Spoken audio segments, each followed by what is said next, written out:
یا پروسه کردن بودجه اویلوی من در نمیرسونه. اویلی من کلونه. گرچه من کارم کنم خیلی شکری خدا فرزندای کارم لیکی سرنا نمیرسونه. من نمیتونم. من مجبور بودم که گفتی چی که حیران بودم که چی کار میکنم. زهر سفر و در دهه آموزگار است و 400 سامانی معاش میگیرد. ماهی 2 بار به دوشنبه برای گرفتن اینسولین میآید. او میگوید نمیتواند نصف معاش خود را به خریداری این دارو صرف کند.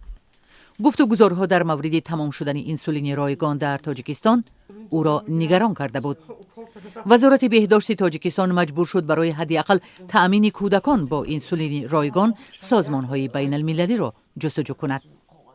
بیماری دیابت خند نوی 2 انسولین وابسته هستند که آنها یعنی کم بیزاد هستند که شرایط خریداری کردن ندارند یا اینکه مایبوی گروه هستند آنها نیز از طرف یعنی مرکز جمهوری کلینیکال اندوکرینولوژی و از طرف دیگر مرکزهای اندوکرینولوژی یعنی بیمارخانه ها تامین هستند آنها انسولین میگیرند.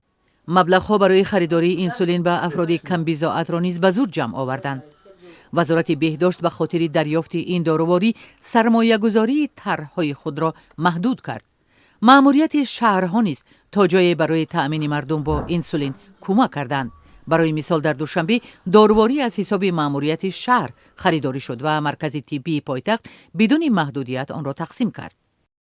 در جمهوری تاجیکستان ما خیلی خیلی کردیم قریب 3700 نفر گرفتار بیماری دیابت خندی نوع 1 و نوع 2 انسولین وابسته هست که از آنها 800 نفر آنها از طرف لایحه حیات برای کودکان پورا با انسولین تامین هستند که آنها انسولین قبول میکنند انسولین رو و مرکز جمهوری اندوکرینولوژی باشد از بودجه مرکز برای این گونه بیماران یعنی سوزانداری و خریداری کرده است که با این بیماران از طرف مرکز ما به بیماران یعنی داده می شود با همراهی انسولین.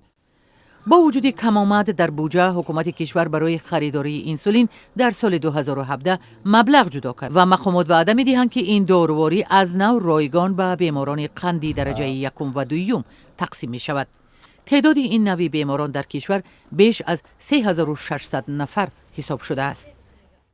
سال 2017 حکومت جمهوری تاجیکستان برای خریداری داروواری انسولین 3 میلیون سامانی جدا کرده است. این مبلغ سال 2016 نبود و این یکی از گویم اقدام خوب است و ما می توانیم بیماران را با داروواری انسولین همین سال تامین کرده توانیم.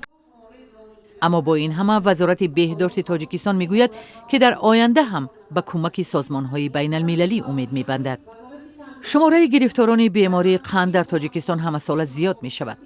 بر پایه آمارهای رسمی فعلا تعداد این بیماران بیش از 34000 نفر است.